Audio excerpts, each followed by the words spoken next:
Hello students, JCERT के डिजी school में आप सबों का स्वागत है।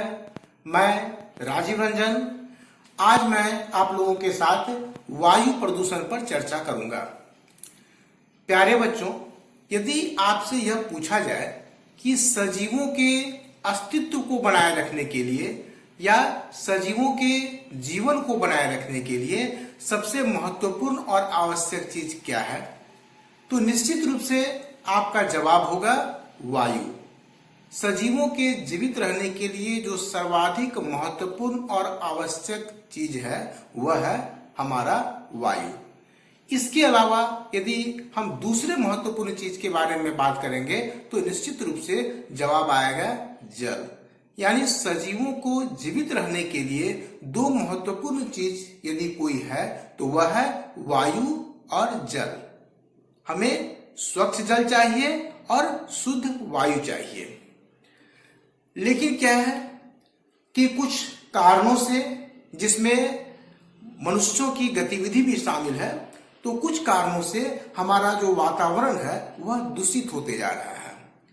वातावरण के दूषित होने को ही हम क्या कहते हैं? प्रदूषण।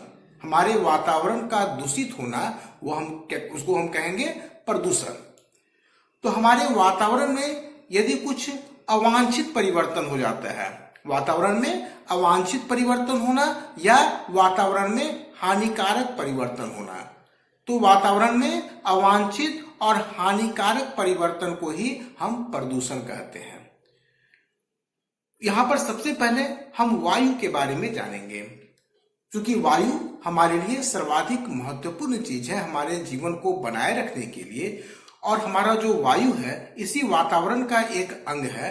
तो हमारी गतिविधि के कारण और कुछ अन्य कारणों से हमारे चारों ओर की जो वायु है यह भी दूषित हो रही है, जिसे हम वायु प्रदूषण कहते हैं। वायु क्या है? वायु क्या है? तो वायु मिश्रण है। वायु क्या है? मिश्रण है। वायु में बहुत सारे गैस पाए जाते हैं और बहुत सारे गैसों का मिश्रण ही हमारा वायु है। अगर वायु के हम कुछ मुख्य संगठक के बारे में बात करें तो वायु में नाइट्रोजन होता है। सर्वाधिक मात्रा यदि किसी गैस की है वायु में तो वह नाइट्रोजन है, जो 78 से 79% होती है। 78% से 79% तक वायु में नाइट्रोजन है। इसके अलावा यदि दूसरे गैस की हम बात करें तो वह ऑक्सीजन है। ऑक्सीजन की मात्रा वायु में 20 से 21% है। 20% से लेकर 21% तक ऑक्सीजन है। तो इस तरह से यदि हम नाइट्रोजन और ऑक्सीजन को देखें तो हमारे वायु में 99% मात्रा जो है वह नाइट्रोजन और ऑक्सीजन की है। किसकी है? नाइट्रोजन और ऑक्सीजन की। अब जो बाकी बचा 1%, इस 1% में अन्य गैस आ जाते हैं। इस 1% में अन्य गैस आ जाते हैं। तो यह हमारी वायु का संगठन है। यानी कह सकते हैं कि नाइट्रोजन, ऑक्सीजन और अन्य गैस में कार्बन डाइऑक्साइड या आर्गन, तो इस तरह के बहुत सारे गैस आते हैं। जलवाष्प भी इसमें है। तो ये सब हमारे वायु का संगठन है। अब क्या होता है, यदि ये जो वायु के अवयव हैं, नाइट्रोजन है, ऑक्सीजन है, कार्बन डाइऑक्साइड है, आर्गन है और बहुत सारे गैस हैं, तो ये जो हमारे वायु के अवयव हैं, इनमें से यदि किसी अवयव की मात्रा बहुत अधिक बढ़ जाए, इनमें से किसी अवयव की मात्रा बहुत अधिक बढ़ जाए या बाहर से कोई अवांछित पदार्थ आकर हमारे वायु में मिल जाए, दो में से एक चीज, यदि वायु के जो ये अवयव है nitrogen, oxygen, carbon dioxide, argon और बहुत सारे गैस, इनमें से यदि किसी अवयव की मात्रा हमारे वायु में बहुत अधिक बढ़ जाए या बाहर से कोई अवांछित पदार्थ आकर हमारे वायु में मिल जाए और इसके कारण हानिकारक प्रभाव उत्पन्न होने लगे, तब उस स्थिति को हम कहते हैं वायु प्रदूषण। तब हम कहते हैं कि हमारी वायु जो है वह प्रदूषित हो गई है। तब उसे हम क्या कहेंगे? वायु का दूषित होना, या उसे ही वायु प्रदूषण कहेंगे। किसे कहेंगे? कि वायु के जो ये अवयव है, हमारे वायु बहुत सारे गैसों का मिश्रण है और ये जो गैस है ये हमारे वायु के अवयव हैं। इनमें से यदि किसी अवयव की मात्रा बहुत अधिक बढ़ जाए या बाहर से कोई अवांछित पदार्थ आकर वायु में मिल जाए और इसके कारण हानिकारक प्रभाव उत्पन्न होने लगे, तब हम इसे कहेंगे वायु प्रदूषण। यहाँ पर एक बात और ध्यान रखने की है कि वायु प्रदूषण के कारण सजीवों के स्वास्थ्य को तो नुकसान पहुंचता ही है, इसमें कोई संदेह नहीं है, लेकिन साथ ही साथ निर्जीवों को भी वायु प्रदूषण से नुकसान पहुंचता है। सजीव और निर्जीव दोनों को वायु प्रदूषण से नुकसान पहुंचता है। सजीवों के स्वास्थ्य पर यह काफी बुरा असर डालता है। अब वैसे पदार्थ जो वायु प्रदूषण को उत्पन्न करते हैं, वैसे पदार्थ जो वायु प्रदूषण को उत्पन्न करते हैं, वो पदार्थ कौन से हो सकते हैं? तो जैसा कि अभी हमने वायु प्रदूषण की परिभाषा में बताया कि या तो कोई अवयव वायु के उसकी मात्रा बढ़ जाए या बाहर से कोई अवांछित पदार्थ आ जाए। तो ये अवयव जिसकी मात्रा बढ़ गई या बाहर से आए हुए अवांछित पदार्थ, वो क्या हुए? वायु को प्रदूषित करने वाले हुए। और वायु को प्रदूषित करने वाले जो पदार्थ होते हैं उन्हें हम कहते हैं वायु प्रदूषक। उन्हें हम क्या कहते हैं? वायु प्रदूषक या एयर पॉल्यूटेंट कहते हैं। ये क्या है? वायु को प्रदूषित करने वाले कारक हैं। हमारे वायु को प्रदूषित करने वाले कारक, प्रदूषित करने वाले कारक, ये क्या है? वायु प्रदूषक है। हमारे वायु को प्रदूषित करने वाले जो कारक हैं उन्हें हम वायु प्रदूषक कहते हैं। अब यहाँ पर हम क्या करेंगे? वायु प्रदूषक के वर्गीकरण को देखेंगे कि वायु प्रदूषकों का बंटवारा किया गया है किस तरह से। तो वायु प्रदूषक का बंटवारा 3 आधार पर किया गया है। यहाँ पर हम ये जानेंगे कि वायु प्रदूषकों का, वायु प्रदूषक क्या है? तो वायु को प्रदूषित करने वाले कारक, वायु को प्रदूषित करने वाले जो कारक हैं वह क्या है? वायु प्रदूषक है। अब वायु प्रदूषक का बंटवारा हम करेंगे, वर्गीकरण करेंगे। तो वायु प्रदूषकों का वर्गीकरण 3 आधारों पर किया गया है। कितने आधारों पर? 3 आधारों पर। पहला आधार क्या है? उत्पत्ति के आधार पर। पहला है उत्पत्ति के आधार पर, on the basis of their origin, उत्पत्ति के आधार पर। दूसरे आधार पर हम आएंगे तो दूसरा आधार क्या है? दूसरा आधार है अवस्था के आधार पर। दूसरा है अवस्था के आधार पर, अवस्था के आधार पर। और तीसरा है स्रोत के आधार पर। तीसरा है स्रोत के आधार पर। तो वायु प्रदूषकों का वर्गीकरण 3 आधारों पर किया गया है। वायु प्रदूषकों का जो वर्गीकरण है वह 3 आधारों पर किया गया है। और इस 3 आधार में से पहला आधार है उत्पत्ति के आधार पर, दूसरा है अवस्था के आधार पर और तीसरा क्या है? स्रोत के आधार पर। 3 आधारों पर वायु प्रदूषकों का वर्गीकरण किया गया है। तो पहला जो आधार है, पहले हम इसको देखेंगे उत्पत्ति के आधार पर। यहां पहले मैं ये बात पहले बता देता हूं कि तीनों आधारों पर, चाहे वह उत्पत्ति के आधार हो, अवस्था का आधार हो या स्रोत का आधार हो, तीनों आधारों पर वायु प्रदूषकों को 2 वर्गों में बांटा गया है। तो सबसे पहले हम उत्पत्ति के आधार पर आते हैं। उत्पत्ति के आधार पर भी, उत्पत्ति के आधार पर ही वायु प्रदूषकों को 2 भागों में बांटा गया है। पहले भाग में आएंगे प्राथमिक प्रदूषक। पहले भाग में जो प्रदूषक आएंगे उनको हम कहते हैं प्राथमिक प्रदूषक। अब यह प्राथमिक प्रदूषक क्या है? प्राथमिक प्रदूषक क्या है? तो बहुत सारी क्रियाएं ऐसी होती है हमारे वातावरण में कि उन क्रियाओं से सीधे किसी प्रदूषक की उत्पत्ति होती है। तो किसी क्रिया या प्रतिक्रिया के फलस्वरूप, किसी क्रिया या प्रतिक्रिया के फलस्वरूप सीधे उत्सर्जित होने वाले प्रदूषकों को हम प्राथमिक प्रदूषक कहते हैं। किसी क्रिया या प्रतिक्रिया के फलस्वरूप सीधे उत्सर्जित होने वाले प्रदूषकों को हम क्या कहेंगे? प्राथमिक प्रदूषक कहेंगे। बच्चों, यदि कहीं पर किसी ईंधन को जलाया जाता है, यदि कोयले को जलाया जाता है, लकड़ी को जलाया जाता है या किसी जीवाश्म ईंधन को जलाया जाता है, तो 2 बातें हो सकती है।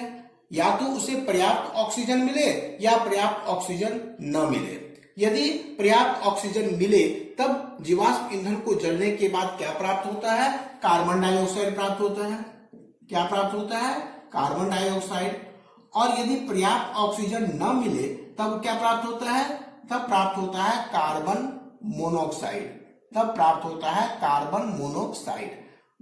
तो मैंने अभी बात किया कि जीवाश्म ईंधन को यदि पर्याप्त ऑक्सीजन की उपस्थिति में जलाया जाएगा तब जो गैस निकलेगी वह गैस है कार्बन डाइऑक्साइड। और जब जीवाश्म ईंधनों को बिना पर्याप्त ऑक्सीजन की उपस्थिति में जलाया जाएगा तब जो गैस निकलेगी वह होगी कार्बन मोनोऑक्साइड। तो कार्बन डाइऑक्साइड और कार्बन मोनोऑक्साइड दोनों किसी क्रिया के फलस्वरूप सीधे उत्सर्जित होते हैं, इसलिए ये दोनों क्या है? प्राथमिक प्रदूषक हैं।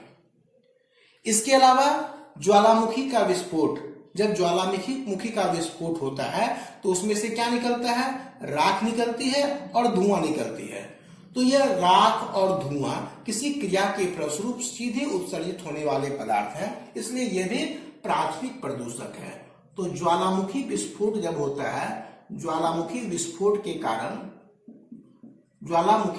कारण क्या क्या निकल सकता है? धुआं निकल सकता है और राख निकल सकता है। तो ये धुआं और राख जो है क्या है? प्राथमिक प्रदूषक है। यानी यदि किसी क्रिया और प्रतिक्रिया के फलस्वरूप सीधे किसी प्रदूषक की उत्पत्ति हो रही है तो उस प्रदूषक को हम कहेंगे प्राथमिक प्रदूषक। इसके उदाहरण है जीवाश्म ईंधनों के जलने के बाद कार्बन डाइऑक्साइड या कार्बन मोनोऑक्साइड का उत्सर्जन, या ज्वालामुखी विस्फोट के बाद धुआं और राख का उत्सर्जन। तो ये सब हो गए प्राथमिक प्रदूषक। अब दूसरा जो वर्गीकरण किया गया है उत्पत्ति के आधार पर वह है द्वितीयक प्रदूषक।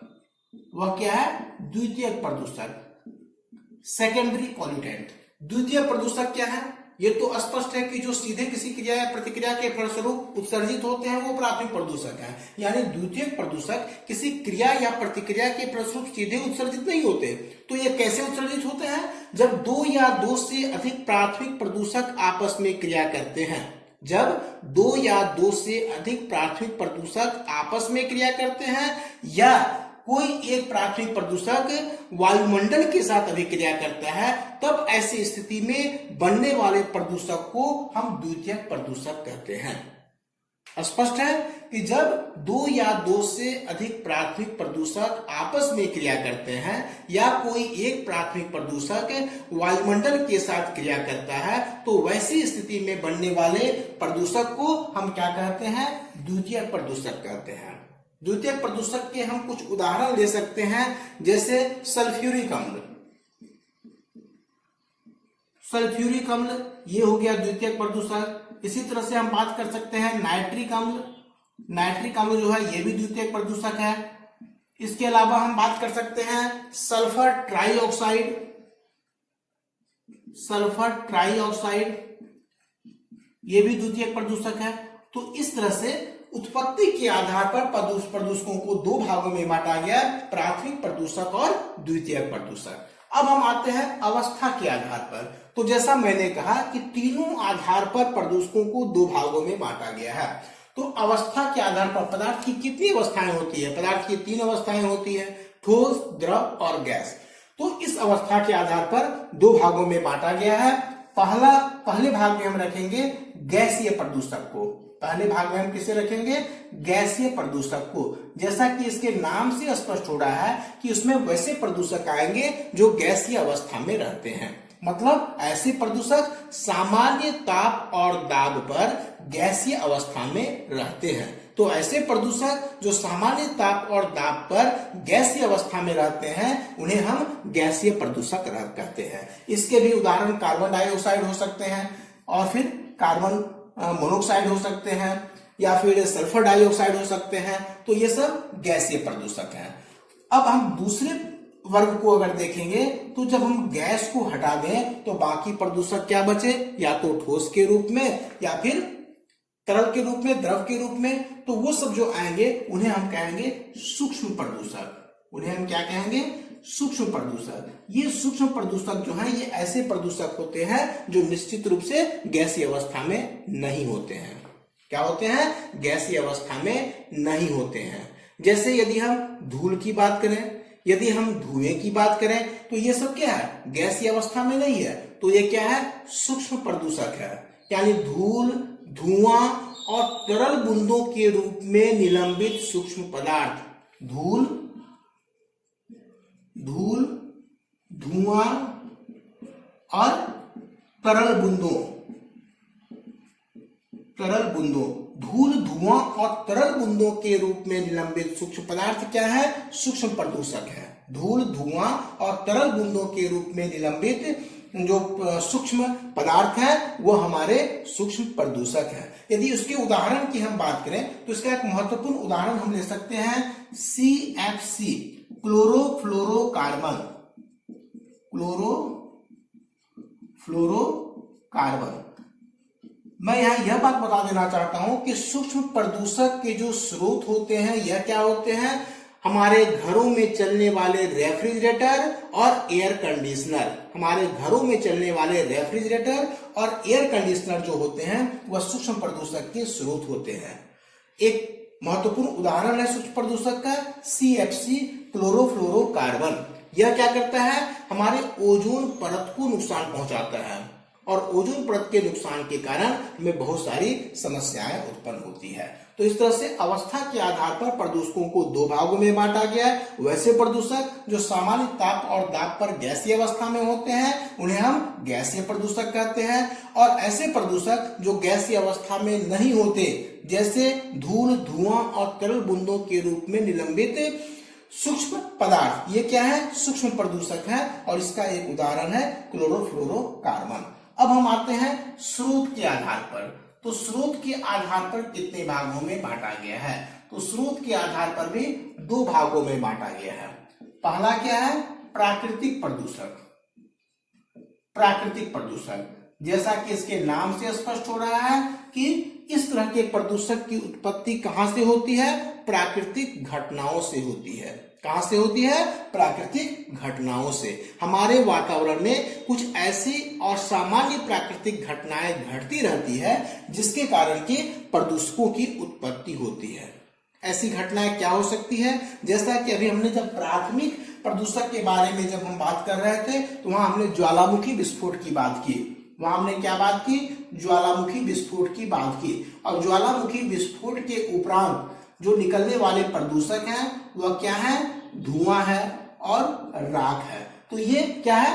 प्राकृतिक घटना के फलस्वरूप ये निकलने वाले प्रदूषक हैं। इसमें मनुष्य की कोई भूमिका नहीं होती है, इसलिए यह क्या है? प्राकृतिक प्रदूषक है। और प्राकृतिक प्रदूषक क्या हो सकते हैं? जंगलों में लगने वाले आग, जिन्हें हम दावानल कहते हैं। जंगलों में लगने वाले आग। जब जंगलों में किसी कारण से आग लगती है तो बहुत सारी मात्रा में लकड़ियां जो है वो जलती है, और लकड़ियों के जलने से कार्बन डाइऑक्साइड गैस उत्सर्जित होता है। तो यह भी क्या है? प्राकृतिक प्रदूषक है जो प्राकृतिक घटनाओं के कारण हो रहा है। इसके अलावा क्या है? परागकण। हम परागकण का भी उदाहरण ले सकते हैं। हमारे वायुमंडल में बहुत सारे पौधों के जो है परागकण जो है, पौधों के जो परागकण है वह निलंबित रहते हैं, और यह परागकण भी प्रदूषण के महत्वपूर्ण स्रोत हैं। इसके अलावा बहुत सारे जीवाणु और कवक, जीवाणु और कवक में बीजाणु का निर्माण होता है। जीवाणु और कवक में क्या निर्माण होता है? बीजाणु का, और ये बीजाणु भी प्रदूषक के स्रोत है। इसके अलावा एक और स्रोत के बारे में हम बात कर सकते हैं, घूर्णी वायु, जिसे हम टॉर्नेडो कहते हैं। इसमें भी कई सारी हानिकारक गैसें होती है। तो ये सब कुछ ऐसे स्रोत हैं, ऐसे प्रदूषक हैं जिन पर मनुष्य का कोई नियंत्रण नहीं है। ये पूरी तरह से प्राकृतिक घटनाओं पर आधारित है, और इसलिए हम इन्हें प्राकृतिक प्रदूषक कहते हैं। अब हम दूसरे के बाद प्रदूषक के बारे में बात करें तो वह है मानव निर्मित प्रदूषक। मानव निर्मित या मानव जनित प्रदूषण, मानव जनित या मानव निर्मित प्रदूषक। तो प्राकृतिक प्रदूषकों पर तो या प्राथमिक प्रदूषकों के उत्सर्जन में तो मनुष्य की कोई भूमिका नहीं है, लेकिन मानव जनित जो प्रदूषक है इसके उत्सर्जन में मनुष्यों की महत्वपूर्ण भूमिका है। क्या भूमिका हो सकती है? तो मानवों के द्वारा, मनुष्यों के द्वारा वाहन चलाए जा रहे हैं। इन वाहनों से कार्बन डाइऑक्साइड या सल्फर डाइऑक्साइड जैसे विषैले गैस निकल रहे हैं। इसके अलावा कल कारखाने चलाए जा रहे हैं। कल कारखानों से बहुत सारी गैसें निकल रही है, धुआं निकल रही है। तो ये सब मनुष्य के द्वारा किया जा रहा है। मनुष्यों के द्वारा धूम्रपान किया जाता है। धूम्रपान के द्वारा भी कई सारी विषैली गैसें निकलती है। तो ये सब कुछ ऐसे ऐसे स्रोत हैं जिनके द्वारा प्रदूषक की उत्पत्ति होती है, और इन प्रदूषकों की उत्पत्ति में मनुष्यों की भूमिका होती है। इसलिए इसे हम क्या कहते हैं, मानव जनित प्रदूषक या मानव निर्मित प्रदूषक। इसके स्रोत क्या क्या हो सकते हैं, वाहनों के इंजन हो सकते हैं, वाहनों के इंजन हो सकते हैं, और क्या हो सकते हैं, कल कारखाने हो सकते हैं, कल कारखाने हो सकते हैं, धूम्रपान भी इसके एक स्रोत है, धूम्रपान भी है। तो इस तरह से मानव निर्मित या मानव जनित ये प्रदूषक है। तो प्यारे बच्चों, आज हमने वायु प्रदूषण के बारे में चर्चा की। इसमें हमने जाना कि वायु प्रदूषण क्या है, और वायु प्रदूषक का हमने वर्गीकरण किया जो 3 आधारों पर किया। अब पुनः हम अगली वीडियो में मिलेंगे, और तब तक के लिए धन्यवाद।